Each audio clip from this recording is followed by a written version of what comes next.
Eba! Ei! Oi! Não estava entrando, né? Mas Não, eu anda, que aceitava e estranho. caía. Pois é, pois é. Gente, então boa noite, Bia. Super prazer estar Boa contigo de noite. novo. Tem O gente prazer é comentando que está todo ouvindo meu. um barulho alto. Eu Agora tava é ouvindo melhor? enquanto eu tava te assistindo. Vamos ver se agora resolve. Bom, gente, coisa boa estar com a Bia de novo. Ah, tive que convidá-la novamente devido a vários comentários e insistências para que ela viesse. Foi super gostoso o nosso papo a última vez que a gente conversou, semana passada, né, Bia? Ou na É, outra duas ainda? Estou semanas em dúvida. atrás, né? Duas É a semanas nossa atrás. terceira É já. nossa terceira. Pois é, já fizemos com o Ricardo Weiner, com o Wilson Mello, e tá sendo, essa quarentena está nos permitindo, né, para a gente se experimentar, né, se É desafiar verdade. aí a fazer outros trabalhos, outras formas de atingir aí o nosso propósito, que é disseminar conhecimento de ponta, né, que possa ajudar as pessoas. Com certeza, com Bom, Bia, certeza. na última vez que nós conversamos, perguntei para o pessoal o que mais que queriam ouvir de ti, né? E o assunto do momento é a ansiedade, né?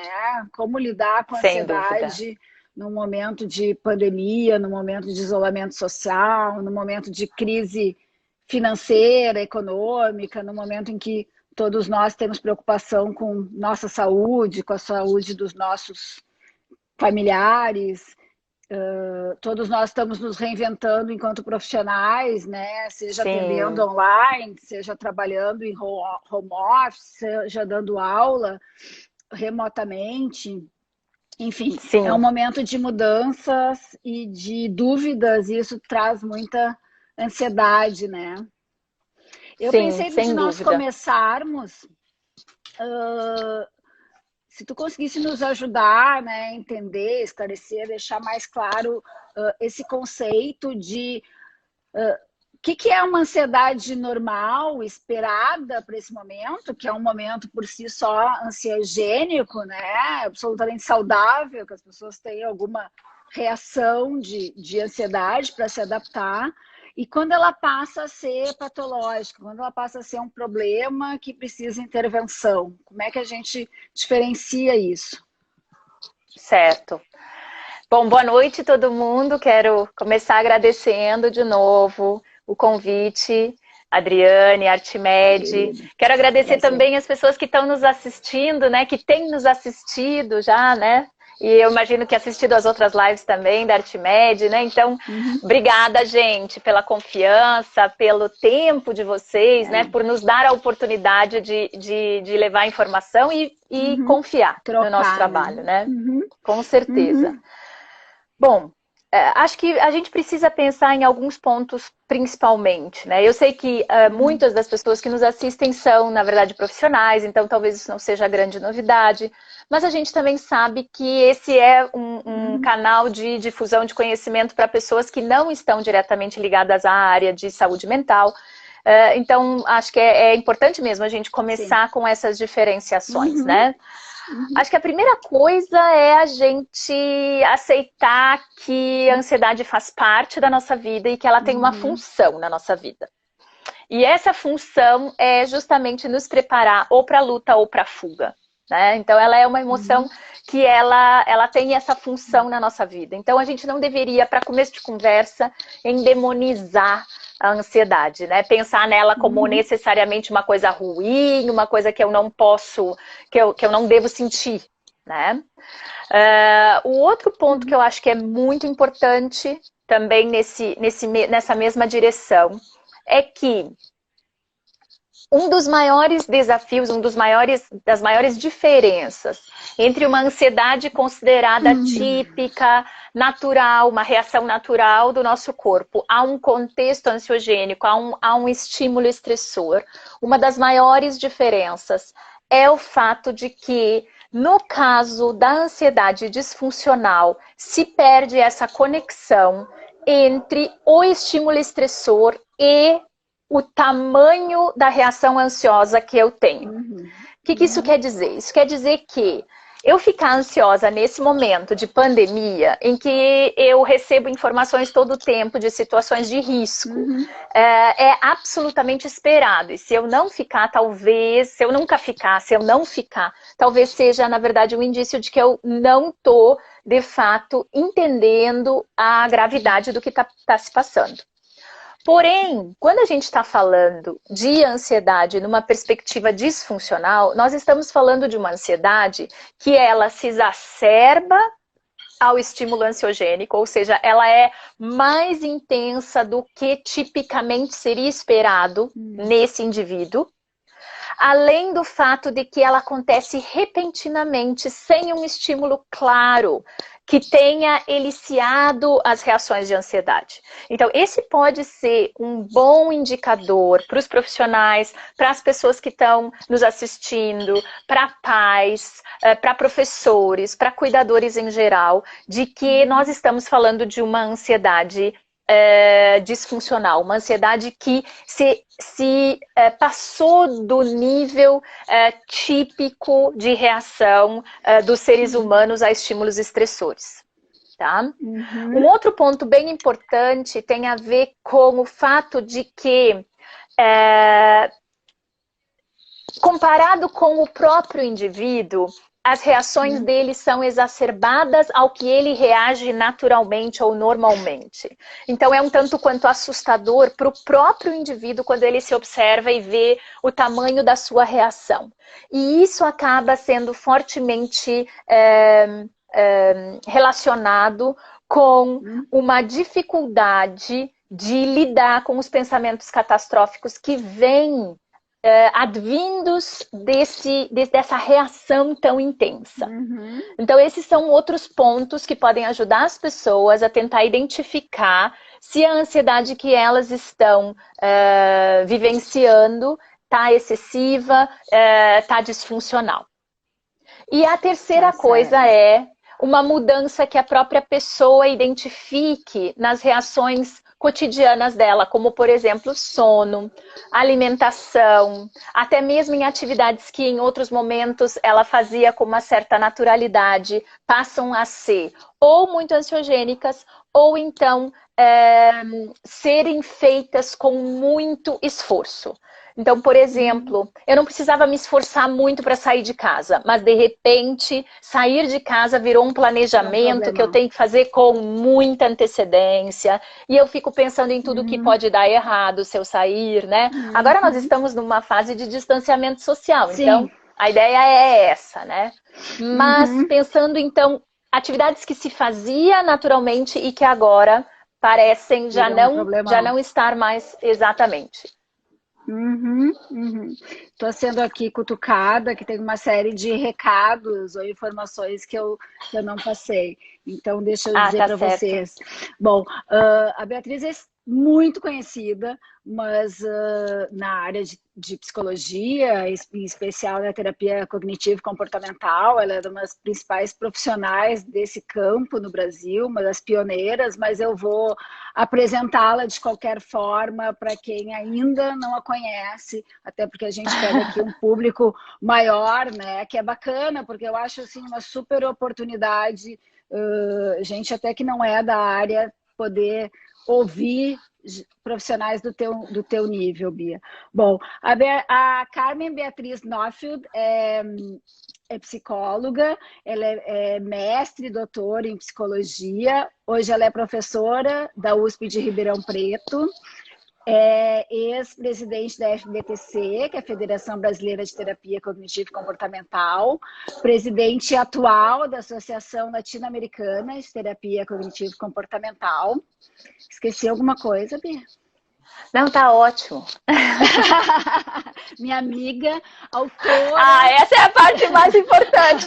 Autora da Artimed. A Bia tem 3 livros conosco, né? Um livro sobre terapia cognitivo-comportamental para adolescentes, outro de terapia cognitivo-comportamental para crianças e adolescentes em grupo, e outro de terapia cognitivo-comportamental para ser feita em grupos, esse em coautoria com o professor Bernardo Ranger. Acho que as apresentações eu fiz. Uma coisa que eu conversei aqui com a minha equipe, e nós conversamos um pouquinho antes, né, do backstage, né, Bia, é que o pessoal tem perguntado bastante, depois dessas lives, sobre fontes para ler mais, para conhecer mais, para saber mais. Às vezes, no meio da live, a gente não consegue dar as dicas, As sugestões, né, as sim. sugestões. Então, assim, a gente fez uma lista, né, de livros que tratam sobre ansiedade, além dos livros da Bia. Ai, que ótimo! E assim que acabar a live, a gente vai publicar aqui na bio da Artmed e vai ficar no feed da Artmed e vai ficar ali para o pessoal consultar. Legal vocês saberem, eu botei também ali a informação que esses livros eles estão com 30% de desconto na loja do Grupo A. E usando esse cupom da live, que a gente criou para a live, que chama mais 10, na saída lá do carrinho de compras, chega a 40%.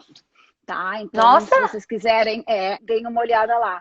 Outra coisa que eu queria avisar aqui, tem um quadradinho ali embaixo, no bottom do Instagram, com um ponto de interrogação. Se vocês fizerem as perguntas ali, eu consigo compartilhá-las na tela para todo mundo vê-las e a Bia conseguir ler e a gente poder responder aqui as dúvidas do pessoal. Isso tem sido super legal porque acaba sendo um bate-papo, tá? Então, por favor, usem aquele quadradinho com ponto de interrogação, fica mais fácil de eu e a Bia compartilharmos e lermos as perguntas de todo mundo. Né, Bia? Bom, tá certo, tá ótimo. A gente tem falado em ansiedade. Tu tá profissional, hein, Adri? Gente, eu tô aprendendo. A gente vai aprendendo a fazer coisas novas, né? Nesse maravilhoso. De estar em casa e trabalhando, né? Nunca trabalhei tanto na minha vida, aliás, como sempre, né? É isso aí. Eu estava lendo um pouco, né, para me preparar para esse bate-papo sobre ansiedade. E pensei em te perguntar alguma coisa mais específica sobre ansiedade e mulheres. Né? Não quero ser sexista, mas assim, as evidências mostram que as mulheres, como gênero, enfim, têm mais suscetibilidade, tanto aos transtornos depressivos quanto aos de ansiedade. E, querendo ou não, estamos todas ainda mais sobrecarregadas, ou pelo menos a grande maioria, né, mais sobrecarregadas nessa situação, como estão todos. Mas, enfim, por exemplo, eu tenho 2 filhos, eu estou em casa com 2 filhos, sem escola, né, acompanhando as tarefas, além do meu trabalho que se mantém normal. Então, certamente, isso é mais uma questão, né, mais um input. Como é que tu acha que as mulheres lidam e a gente poderia dar, enfim, alguma orientação para as mulheres lidar com esse momento em específico? Perfeito. Bom, essa discussão, né, da questão de gênero e do impacto da questão de gênero no desenvolvimento de transtornos mentais em geral já é um fator bastante conhecido, uma característica bastante conhecida na literatura, né? Acho que a grande dúvida que sempre fica quando a gente vê os dados, que são bastante consistentes, é o porquê, né? Sim. Existem os pesquisadores mais, numa perspectiva mais biologicista, que vão dizer que isso tem a ver com o sexo biológico, né?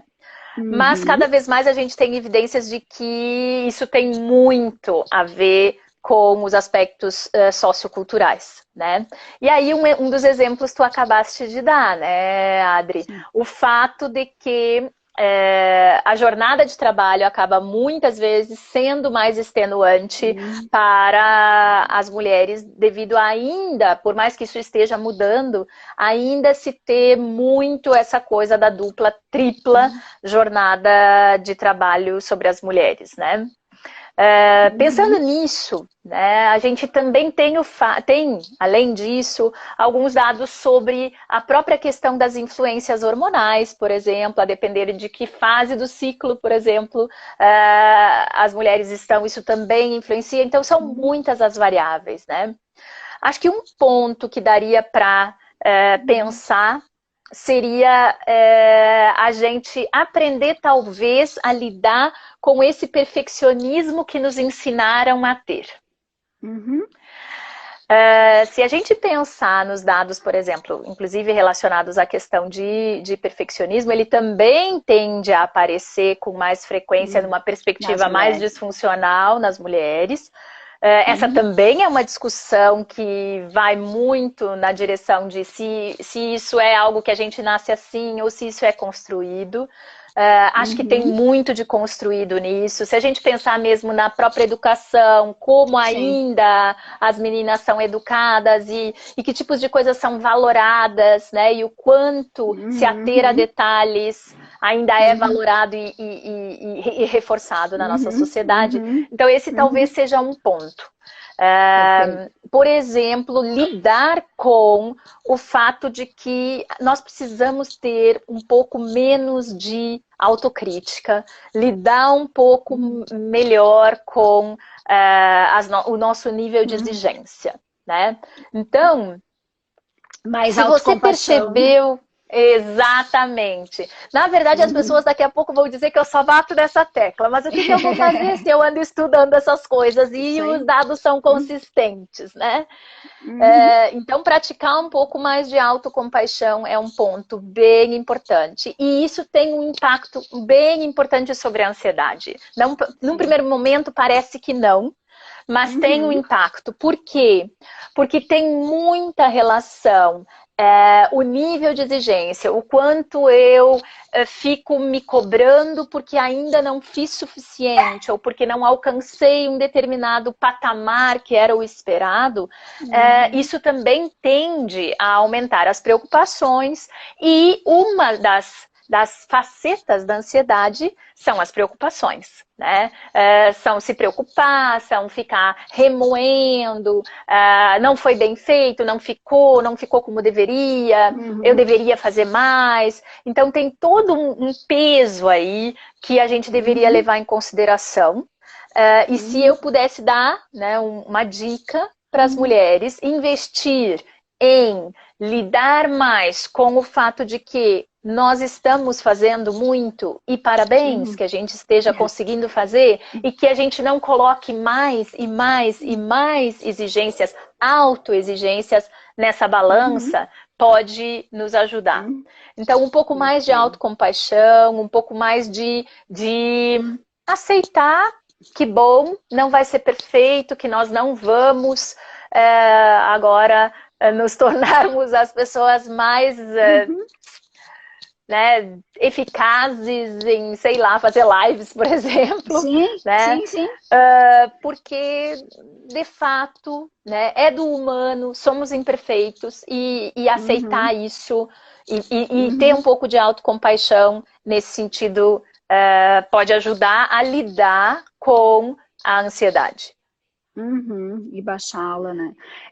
Tu falasse em preocupações e eu ia te perguntar, depois das mulheres, sobre as crianças. Me chama a atenção, a gente tem uma coleção para crianças que leva conceitos de TCC para orientação de crianças com algumas dificuldades, né? A autora chama Weber. Tem um dos livros dessa coleção que, por incrível que pareça, é o que mais vende, que é Quando Você Se Preocupa Demais. É o que fazer quando você se preocupa demais. Tem um que era sobre som, que é sobre o que fazer quando você não consegue dormir, o que fazer quando você perde alguém, enfim, eu achei que esses teriam mais saída. No fim, esse quando você se preocupa demais é o que sai mais, ou seja, as crianças estão se preocupando demais, Bia. Então, as crianças estão. Lembra que nós discutimos sobre isso na primeira live, né? É verdade. As crianças, elas são muito modeladas pelo comportamento dos pais. Então, se nossa sociedade em geral está mais ansiosa, mais preocupada, mais exigente, isso vai, de uma geração para outra, isso vai sendo incorporado pelas crianças também. Então, sim, elas estão mais preocupadas. Apesar de que a gente tem feito um investimento importante em mais educação socioemocional. Então, também é verdade que, por exemplo, da perspectiva de alguém que trabalha com crianças em escola, também é verdade que a gente recebe muitas vezes feedback dos pais de que eles aprenderam como manejar melhor com a ansiedade, por exemplo, a partir do que a criança trouxe do que ela aprendeu, por exemplo, né? Mas é fato que as crianças estão mais preocupadas e estão mais ansiosas. Por exemplo, a gente tem dados agora por publicar de escolas públicas aqui de Ribeirão Preto, em que eu fico assustadíssima com os índices de ansiedade em crianças de 8 anos, em adolescentes de 12, 13, por exemplo, muito superiores, por exemplo, a dados que a gente vê na literatura internacional em estudos epidemiológicos. Então, isso tudo está falando conosco. Então, agora imagina que esses dados são de antes da pandemia, né? E até como assim? Como é que vai estar agora? Em que nível a gente vai estar agora? Muito provavelmente níveis ainda mais elevados, né? Então, ensinar também essas estratégias para as crianças é muito importante, não só para os adultos. Por exemplo, o próprio nível de exigência. Por exemplo, se a gente pensar no caso das crianças, qual será o efeito do pouco tempo livre que elas tinham, das agendas lotadas? E agora, do contrário, de talvez ter um tempo que precisa ser preenchido por alguém e que não está sendo preenchido, por exemplo. Nós comentávamos sobre isso, né? Muitas vezes as crianças precisam que alguém sempre esteja dizendo para elas qual vai ser a próxima brincadeira. O que é um tanto quanto contra a própria perspectiva desenvolvimental do lúdico. Exatamente. De deixar a fantasia vir. E bom, vamos brincar do que vier. E se tu pensar, né, se a gente fizer uma analogia com o que acontece conosco, os adultos, a ansiedade nos rouba isso, né? Ela nos rouba o senso de tranquilidade, o senso de segurança. Porque para eu poder brincar, se eu sou criança, pode ser uma brincadeira formal, né? Brincadeira mesmo. Mas e se a gente pensar em adultos, nós precisamos nos divertir. Divertir é importante, é o brincar dos adultos, né? Será que eu tenho tranquilidade? Se eu estou com uma ansiedade disfuncional, eu, em geral, não tenho uma tranquilidade interna para poder me divertir. Então, mesmo que eu faça alguma coisa que eu julgo muito legal, eu acabo não conseguindo estar ali presente para aproveitar aquilo. Porque eu já estou preocupada com o que vai acontecer depois, ou eu estou autofocada, né? Autofocada nas minhas reações fisiológicas, na minha ansiedade, na minha preocupação, no que os outros vão pensar de mim. Sim. Então, isso tudo acaba sendo, né, talvez esse seja um dos motivos, né, dica aí. Talvez esse seja um dos motivos pelos quais os dados dos estudos de mindfulness são tão eficientes em termos das intervenções para ansiedade. Não como uma panaceia ou a única coisa que funciona, mas definitivamente, junto com outras estratégias, mindfulness tem se mostrado extremamente eficaz. Para quê? Para a gente se ancorar no momento presente. E a gente exercitar, inclusive, a aceitação de que, bom, se eu estou ansiosa e faz parte, eu posso ficar ansiosa, que eu possa até aceitar que eu estou ansiosa. E bom, tá? Faz parte. E o que eu posso fazer com isso? A partir, então, de identificar que eu estou me sentindo ansiosa com tudo que está acontecendo. Nesse momento, por exemplo, se a gente fosse pensar num critério base para falar de ansiedade disfuncional, a maior parte das pessoas vão estar sentindo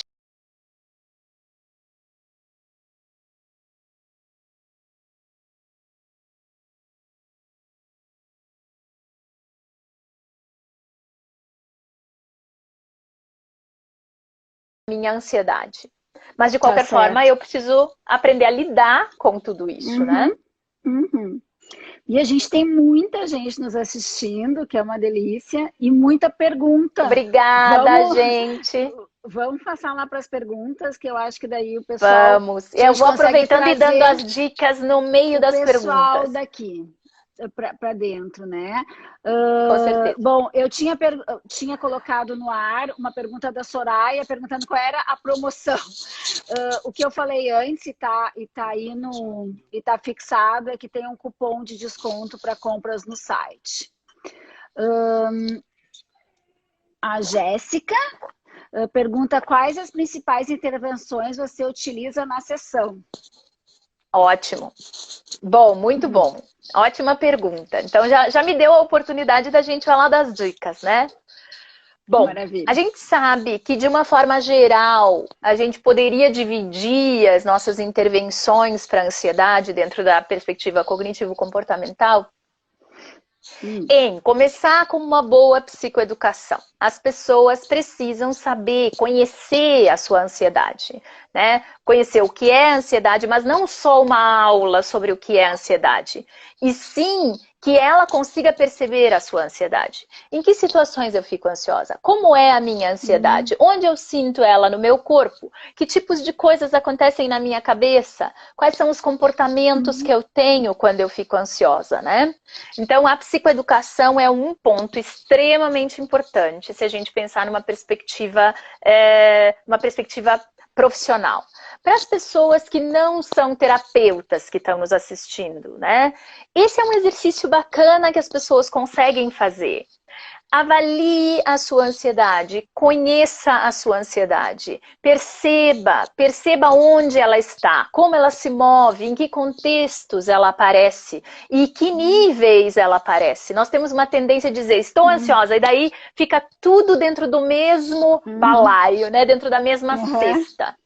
Quando, na verdade, nós temos vários tipos de ansiedades diferentes, níveis de ansiedades diferentes. Então, esse é um ponto bem importante. Então, o autoconhecimento que o terapeuta pode implementar na sessão, mas que as pessoas também podem buscar pessoalmente, é super importante. Além disso, a gente tem estratégias que são relacionadas a o que a gente chama de estratégias de manejo mais imediatas. Por exemplo, técnica de respiração diafragmática, que é uma técnica em que a gente vai ensinar o paciente a utilizar o seu diafragma para respirar, né? O próprio relaxamento muscular progressivo é uma outra estratégia importante, muito usado para estresse, mas que para pessoas que têm níveis crônicos de ansiedade também é muito importante. O mindfulness, que tem a ver com o quê? Com estar presente, então praticar, fazer exercícios de mindfulness no sentido de estar presente, prestar atenção no meu corpo. E tudo isso para nos ajudar num segundo ponto fundamental da intervenção para a ansiedade, que é aceitar. Aceitar a nossa ansiedade. Aceitar que ela faz parte. Aceitar que eu vou me sentir ansiosa de novo em algum momento, eventualmente, e que isso faz parte. E que isso em si, por si só, não é um indício ruim de que eu estou funcionando mal. E sim uma reação natural do meu organismo. E uma vez eu conhecendo, uma vez eu aceitando, aí eu tô pronta para começar a me perguntar, por exemplo, quais são os estímulos que estão associados com essa ansiedade? Que tipos de coisas passam na minha cabeça? Que conclusões eu tenho? Então, por exemplo, lidar com os meus pensamentos catastróficos, por exemplo. Lidar com o fato de entender que essa ansiedade vai passar. Isso é um outro ponto importantíssimo. Sim. Quando nós estamos dentro da montanha-russa da ansiedade, a gente tem a impressão que ninguém vai parar o mundo para a gente descer, né? E, de fato, a ansiedade, ela tem um curso que ela segue. Então, sendo que ela segue um curso, se eu usar essas estratégias, por exemplo, de manejo e de lidar com os meus pensamentos catastróficos, por exemplo, a tendência é que eu consiga aprender a lidar. Outro ponto bem importante que a gente também esquece é que a gente quer lidar com a ansiedade quando a gente está ansioso. E não lidar com ela nos momentos em que a gente não está ansioso. A maior parte das nossas emoções, as emoções que nos são mais desagradáveis de sentir, elas precisam ser manejadas na hora em que elas estão presentes, mas também existe um dever de casa que a gente precisa fazer. Ou seja, nós precisamos lidar com essas emoções também, reestruturar alguns pensamentos que estão associados com essas emoções em momentos nos quais a gente está tranquilo. Então, por exemplo, qual é uma das tendências? Então, eu aprendo a fazer exercícios de mindfulness e eu vejo resultado. Primeira coisa que eu faço, quando eu melhoro, paro de fazer. Paro de fazer. Que nem regime. Né? Paro de fazer. E aí, o que acaba acontecendo? Eu acabo não colhendo os frutos dos benefícios do mindfulness, por exemplo, no longo prazo, que é o quê? O autoconhecimento, que é aprender a lidar com essa aceleração do pensamento, quantas conclusões a gente pode chegar no momento em que a gente se ancora no momento presente. E, por exemplo, decisões que a gente precisa tomar, estratégias de resolver problemas. Por exemplo, se eu percebo que determinados estímulos, determinadas situações, determinados comportamentos meus estão fortemente associados à elevação da minha ansiedade, a pontos tais que são quase insuportáveis para mim. Se eu, num momento de tranquilidade, não começo a pensar, bom, e quais seriam estratégias de resolução de problemas que eu poderia usar? Considerando que agora eu tô calma, considerando que nesse momento eu tô me sentindo tranquila. Como eu poderia lidar com isso? Como eu poderia resolver esse problema? Digamos que uma das coisas é, por exemplo, eu fico muito ansiosa ao ver um telejornal, por exemplo, agora na fase de pandemia. Então, esse poderia ser uma boa estratégia. Quem sabe eu faço uma agenda para lidar com a coisa da informação. Quanto de informação eu vou deixar chegar em mim? Sim. Aí vocês poderiam dizer assim, ah, mas isso é uma evitação. E evitação tende a aumentar a ansiedade. Evitação, ela é uma estratégia adequada desde que ela não me gere prejuízo clinicamente significativo. Evitar, por exemplo, de caminhar numa rua erma às 4 horas da manhã não é uma evitação negativa na nossa realidade social, na nossa realidade sociocultural. Então, não vamos pensar que tudo necessariamente é ruim. A mesma história das estratégias das técnicas de distração.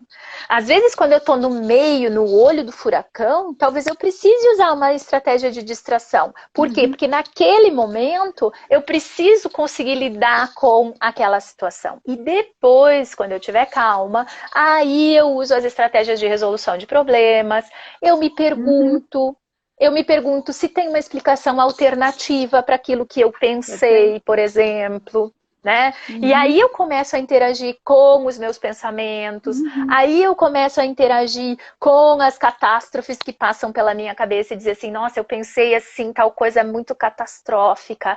Será que tem uma outra alternativa para interpretar isso? Porque talvez até haja uma possibilidade de ser catastrófico. Mas será que nós já chegamos nesse nível catastrófico? Ou será que nós estamos prevendo ele? Porque essa é uma outra coisa importante. A diferença entre medo e ansiedade está justamente nesse ponto.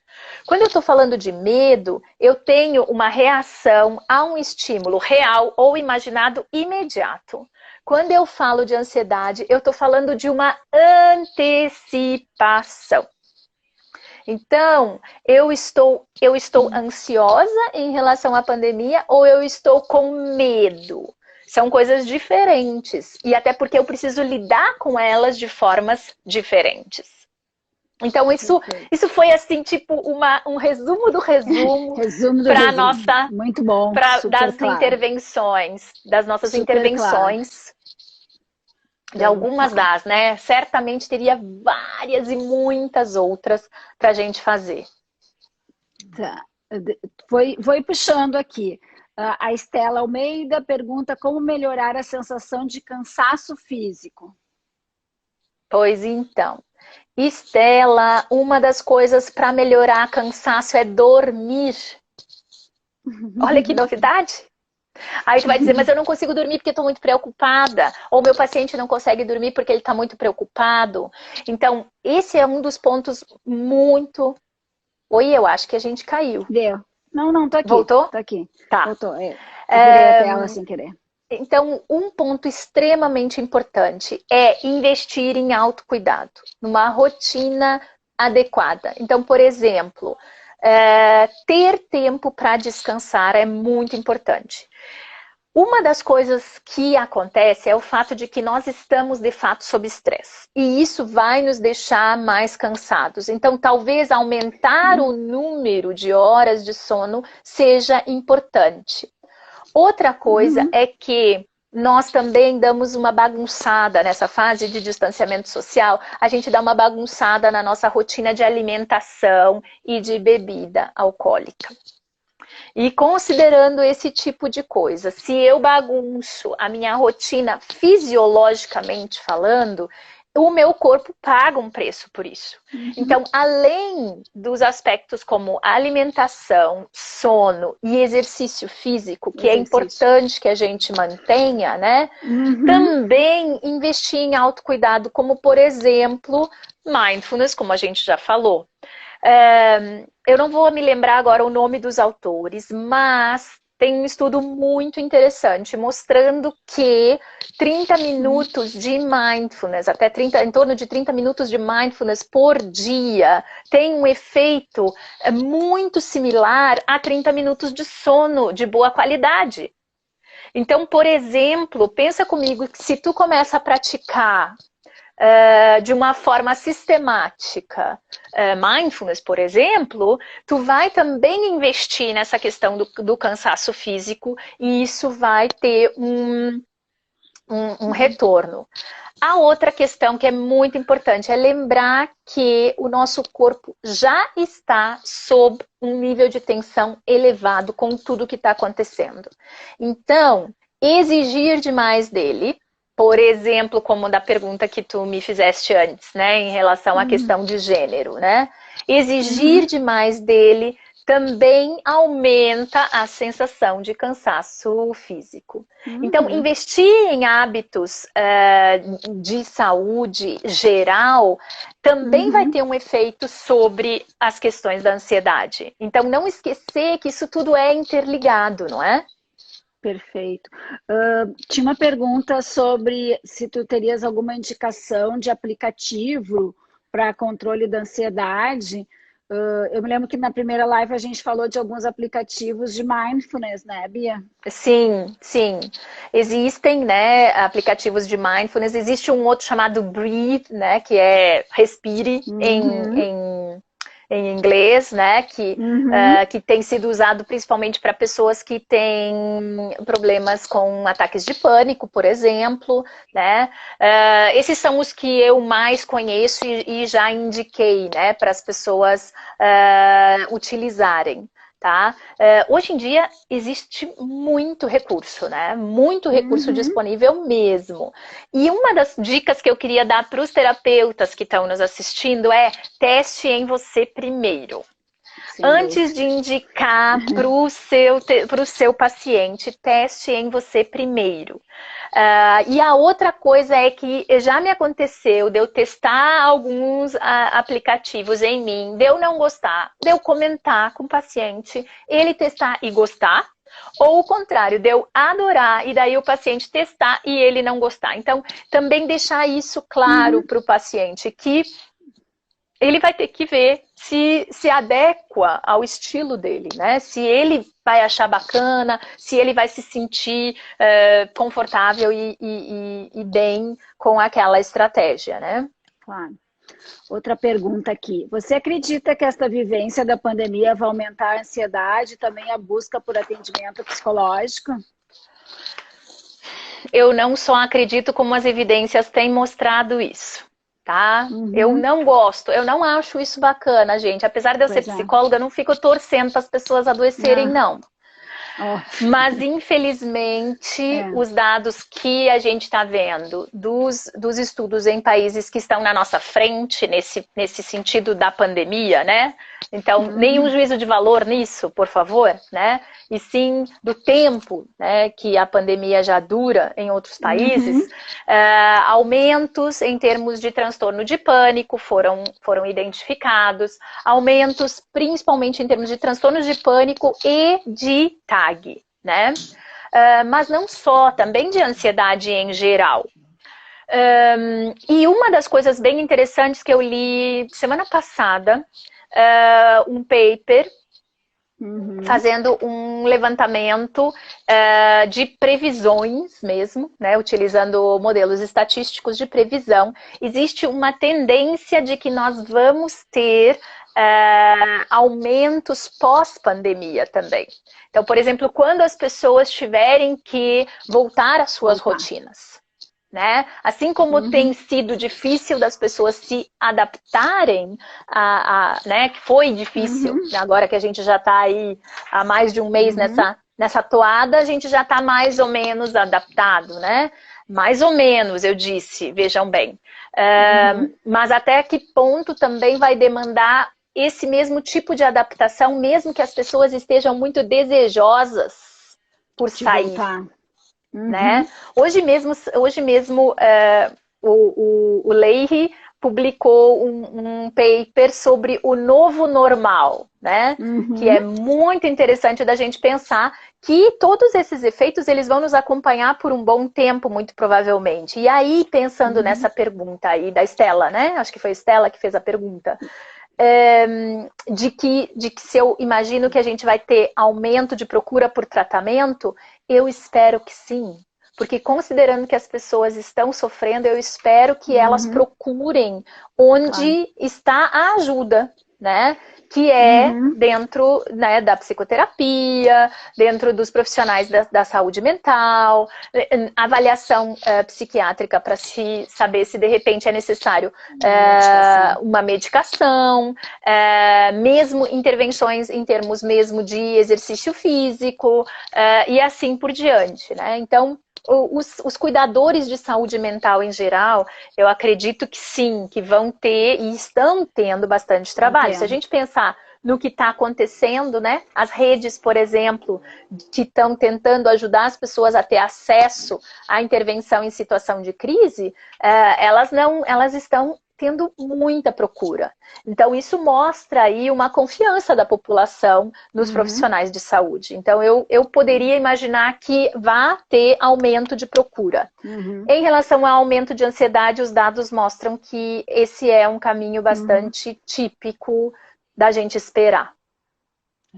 Aliás, acho que é muito bacana de comentar aqui o que eu estou vendo, pelo menos eu moro em Porto Alegre, né? Aqui no Rio Grande do Sul é muito forte a toda a parte de saúde mental. A gente tem uma tradição que vem da psicanálise, enfim, por estar pertinho Uhum, de Buenos Aires, enfim, né? A psiquiatria é forte aqui, a psicologia, agora de uns anos para cá, a terapia cognitivo comportamental, e aqui eu estou percebendo um movimento forte dos profissionais, inclusive, oferecerem esses serviços gratuitamente para a população, uhum, né, as instituições uhum. de ensino. Eu sei que tu está fazendo uma coisa parecida, né, em Ribeirão. Sim, sim, Conta um sim. pouquinho para a gente que vocês, para A gente inspirar o povo. tá, sim, a gente tá com.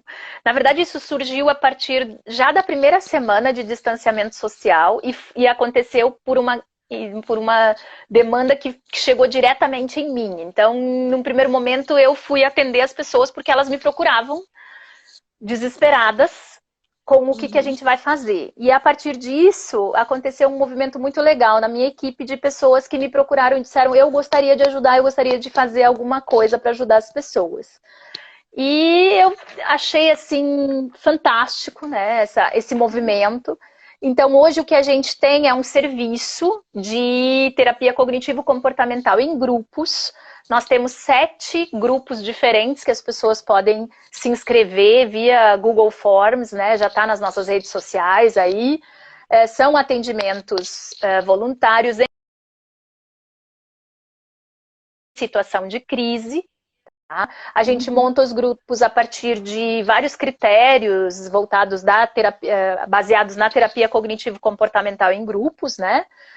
E adapta isso para uma realidade online. Então, só para vocês terem uma ideia, a gente tem intervenção para adultos, em geral, né, para ansiedade, intervenção para professores, porque é um outro grupo de pessoas que estão sob uma pressão gigante e poucas pessoas lembrando, né, dessas Precisaram pessoas. se reinventar, né?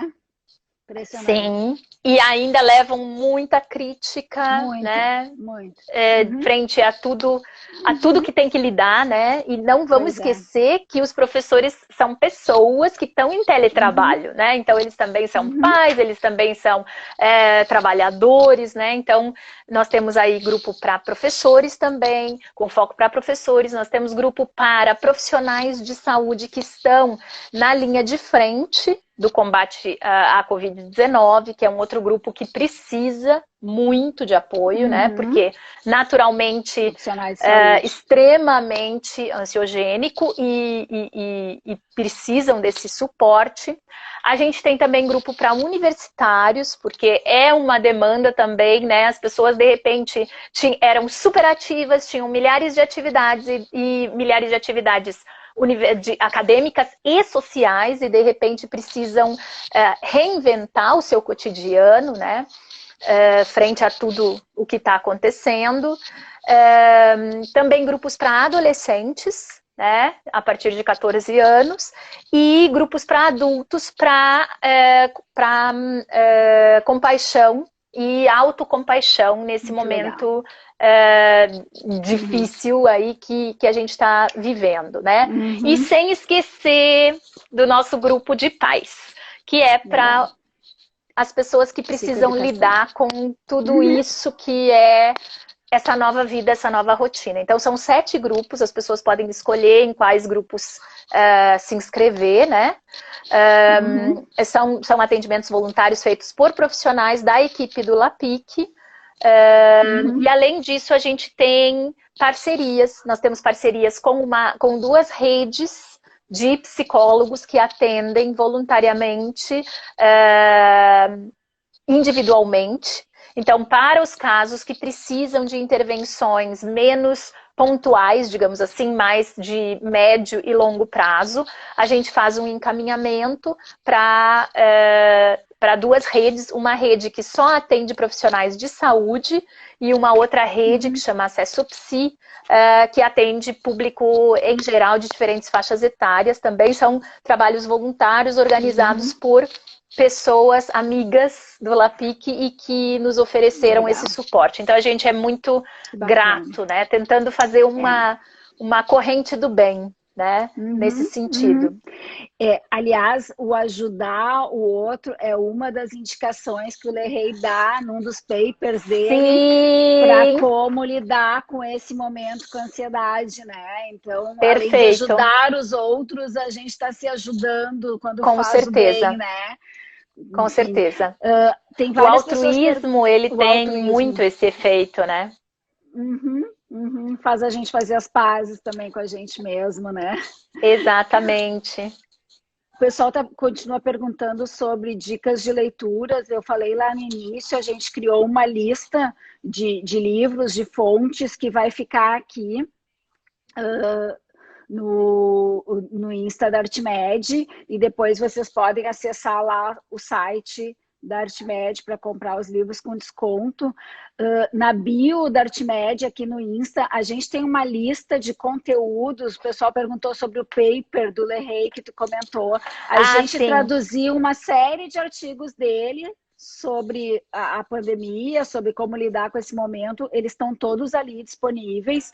E eu vou atrás desse paper de hoje sobre o novo normal. Sim, é ótimo. Para nós traduzirmos e colocarmos lá também. Maravilhoso. Que a gente tem... perguntaram também se a live vai ficar gravada. Vai ficar aqui, né? Mais 24 horas, mas a gente está gravando também. E depois ela fica no nosso Facebook. E depois ela vai também para o meu canal do YouTube. Isso.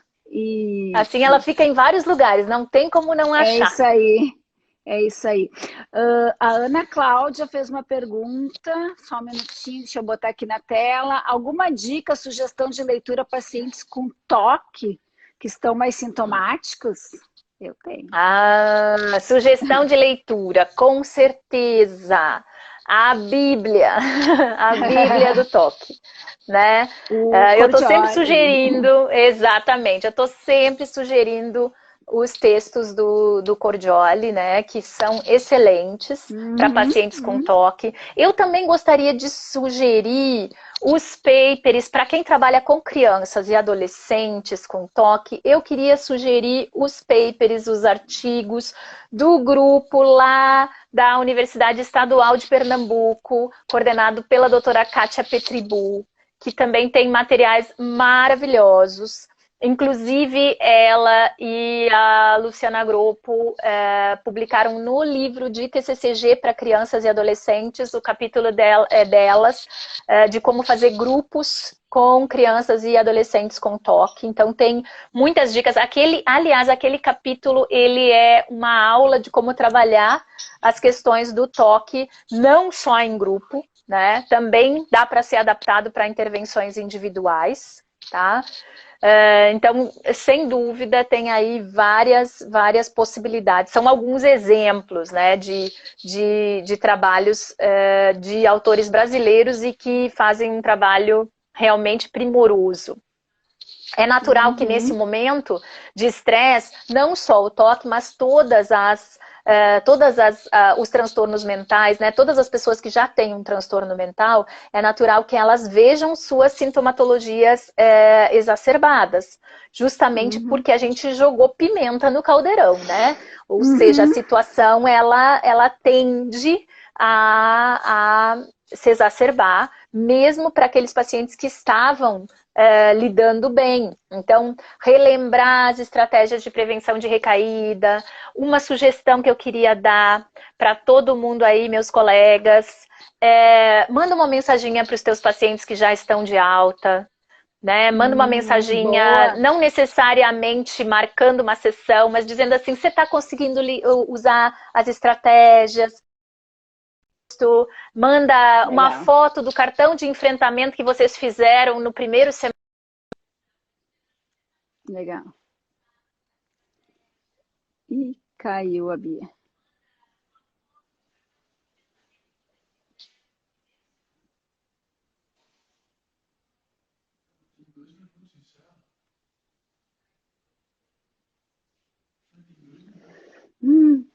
Ih, a Bia caiu logo no finalzinho. Bia, Nossa Senhora, eu caí, mas nada me aconteceu, eu tô bem. Não, tá bem, querida. A gente não acaba o assunto, né? Tinha uma série de perguntas mais sobre mas eu agora tô ficando craque também. Eu tô ficando craque também nas lives. A gente chama outra live. Vamos lá, vamos pular uma semana. A gente faz pelo menos...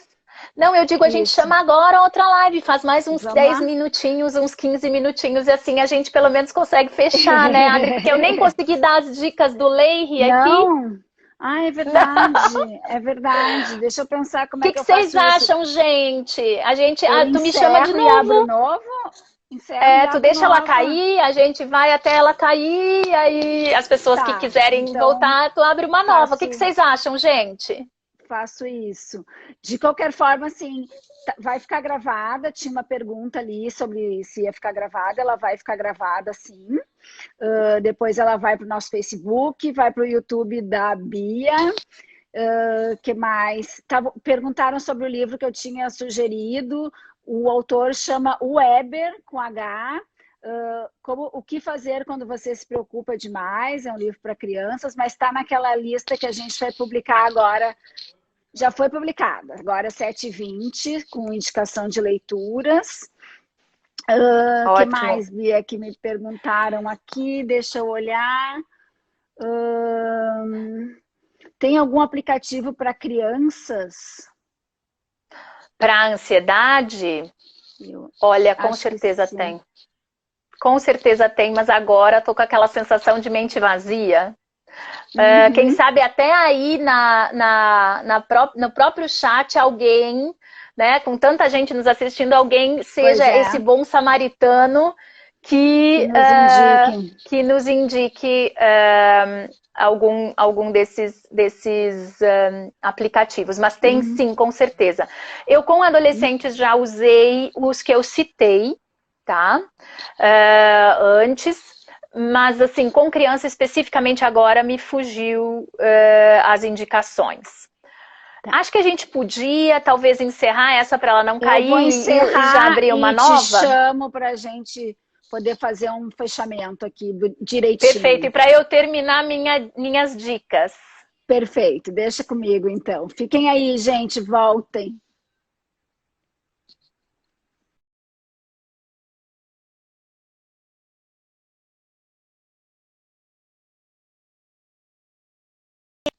Volta, Bia. A gente tá muito, muito, muito live. Muito doido. Vamos expulsar do Instagram, menino. Vão, né? Vão nos expulsar. Mas eu queria comentar aquilo que aconteceu. Quando eu caí, eu estava comentando umas dicas que eu acho que são bem, bem boas, assim. Eu fiz isso com alguns pacientes e eles me deram um feedback muito positivo. Faz um contato com os teus pacientes que já receberam a alta, que já estão estáveis. Ótimo. Manda, né, eu até uma das coisas que eu fiz com um ou outro paciente que eu tinha, por exemplo, arquivado uma foto, uma coisa de um cartão de enfrentamento, de alguma coisa que ele produziu, mandar para ele dizer assim, tu lembra disso daqui, talvez possa te ajudar, como estão as coisas, porque no fim das contas, eu sou muito, às vezes eu sou mesmo meio piegas, meio romântica, mas eu realmente acredito naquela frasezinha lá do Pequeno Príncipe que a gente se torna eternamente responsável por aquilo que a gente cativa. Então, considerando que um dia mereci, né, muito legal. A confiança dessa pessoa, e agora talvez seja o momento reforça de a sensação de costas quentes, né? Muito legal. Exato, muito legal. Exato. Então essa é uma dica de entrar em contato com o paciente, não querendo marcar uma sessão para não dar uma impressão de tipo, olha...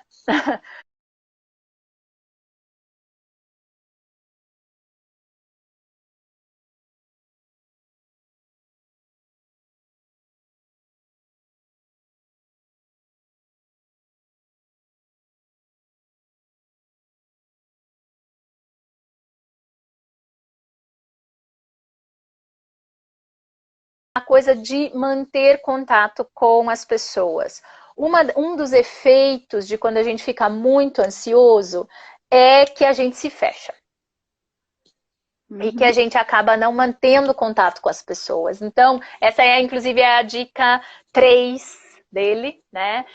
Desculpa, a dica 2 dele, manter contatos frequentes com pessoas que são bacanas para ti, né? Que te ajudam e tal. Porque se fechar nesse momento não é uma boa estratégia.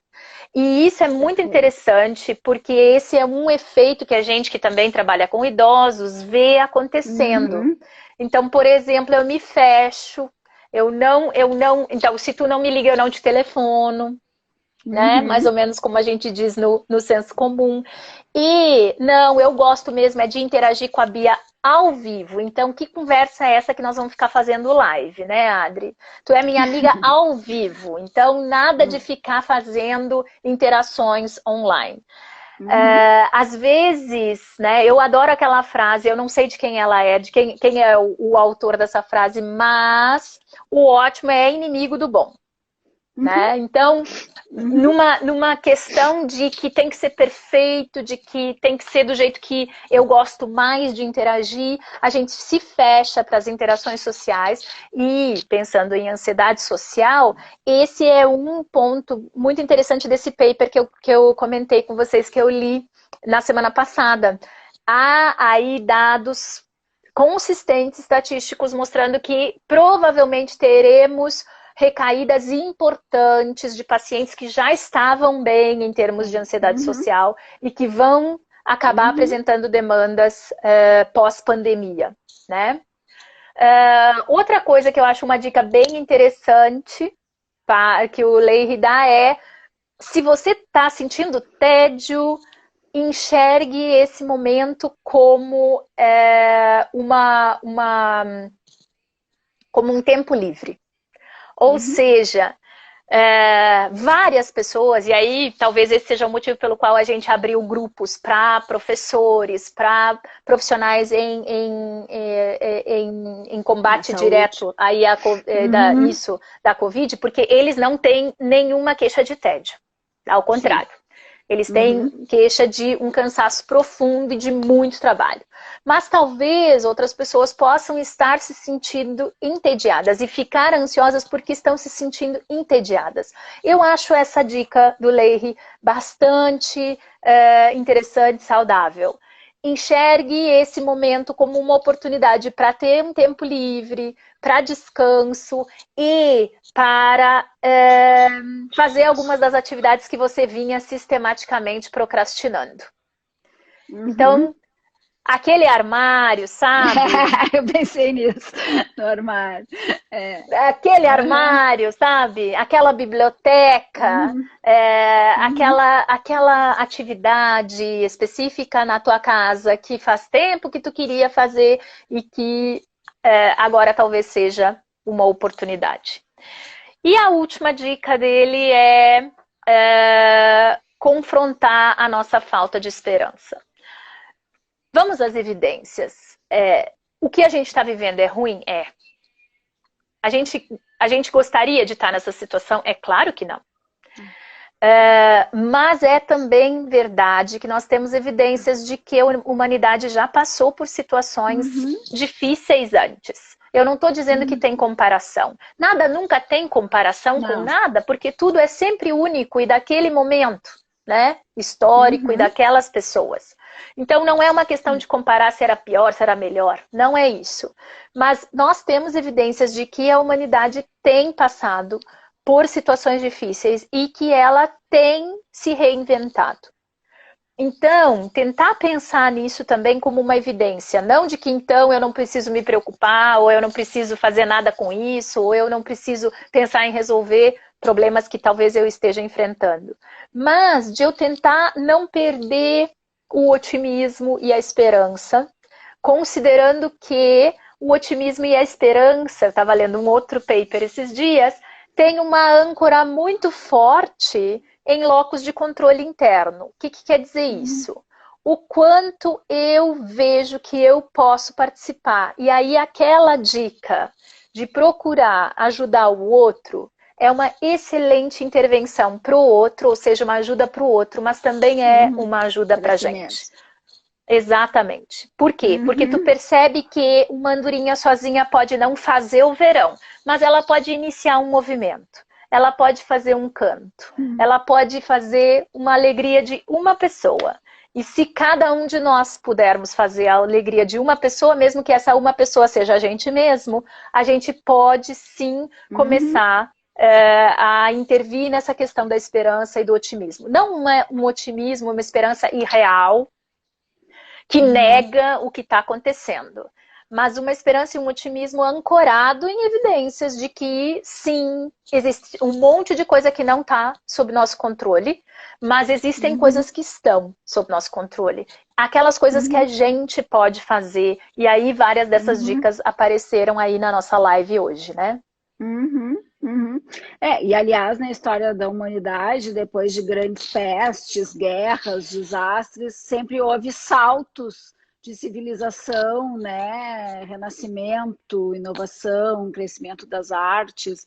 Acho que a gente tem que olhar o copo cheio, né? Tem várias pessoas aqui perguntando de novo sobre as fontes, né? As dicas de leitura. Então, assim, já está aqui no nosso feed, a gente fez uma lista de sugestões de leituras, de livros que falam sobre ansiedade, também dos livros da Bia. Repetindo, eles estão no site da Artmed com 30% de desconto e usando o cupom lá no final, mais 10, escrito por extenso, vocês vão ter mais 10%, ou seja, os livros vão sair com 40% de desconto. Na bio da Artmed, a gente tem uma lista de artigos e vídeos de autores da editora sobre TCC e como lidar com a ansiedade, enfim, com a pandemia. Um dos artigos é esse paper que a Bia tá citando aqui, né, do Learre, sobre como lidar com a pandemia. Ele lista uma série de orientações, ele lista 10 orientações. Isso, eu acho que eu citei todas, só não na ordem. É muito bom. É maravilhoso, é maravilhoso. É muito bom. E olhem lá. E a Artmed nos deu esse presente de traduzir pra gente, né? Obrigada, viu? Imagina. É um presente. Imagina. Deixa eu ver se a gente tem mais alguma pergunta que não foi feita. Bom, a pergunta aqui da Cláudia sobre dica de livros, então acho que a gente responde a isso com uma lista que está aí no nosso feed. Alguém disse, amo tudo da Artmed. Gente, é muito legal isso. Muito legal. E a Neuri pergunta, deixa eu ver, o que você indica para trabalhar a habilidade do psicoterapeuta para formular os cartões de enfrentamento? Muito bem. Bom, a técnica dos cartões de enfrentamento, ela está descrita em vários livros de técnicas, tá? Então, desde o... E veja, todos eles, ou muitos deles, publicados pela Artmed. Então, a gente tem aí o Manual de Técnicas do Barlow, eu acho ele muito bom, excelente. Tem dicas ali sobre o uso dos cartões de enfrentamento, o manual de técnicas do próprio Leahy, né? Hoje só dá Leahy aqui nessa live, né? Ele é muito bom, ele é muito Também bom. É uma ótima descrição. Eu gosto muito da descrição do Wright, daquele livro bem básico inicial, ele também dá boas dicas de como usar os cartões de enfrentamento.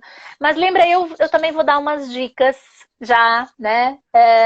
Nesse sentido. Uma coisa muito importante sobre os cartões de enfrentamento é que ele tem que fazer sentido pro paciente. O paciente tem que se identificar com aquele negócio. Então tem que ser nas palavras dele, com os termos dele, do jeito que ele entende, e não as tuas palavras, o teu jeito bonito e psicológico de falar.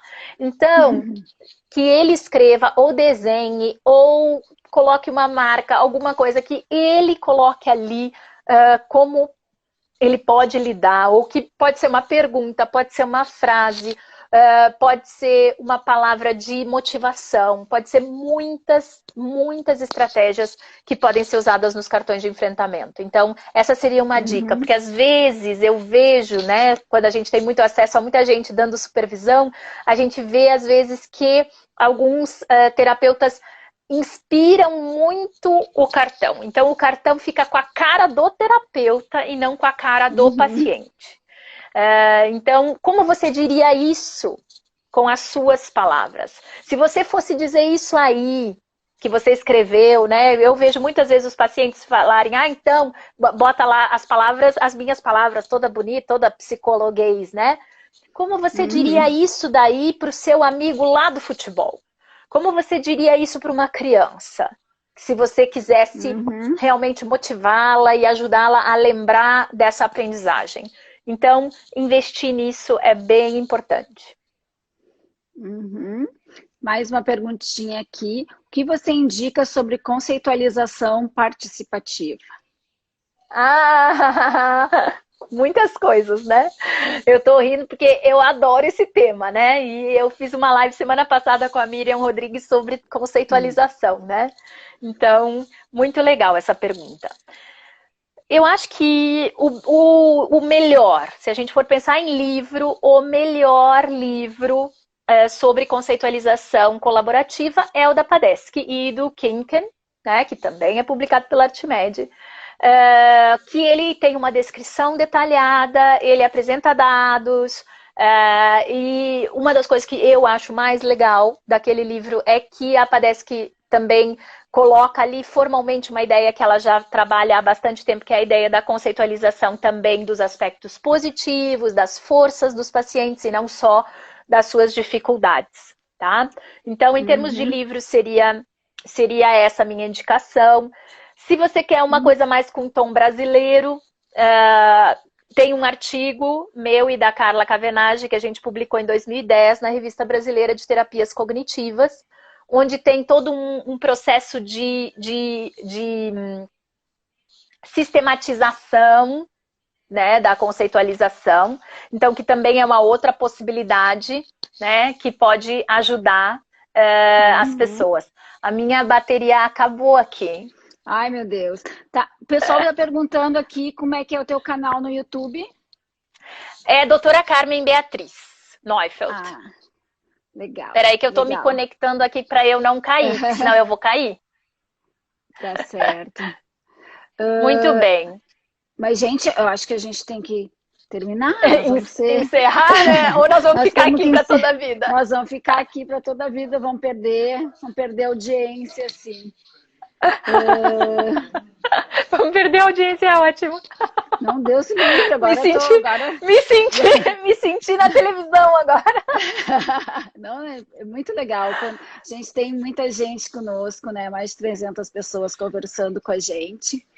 É muito legal, gente. Muito obrigada, viu, por esse carinho, por essa confiança. Isso dá um gás no trabalho da gente, né? Eu imagino que isso também dê um baita gás para o trabalho da Artmed, porque é um feedback muito legal.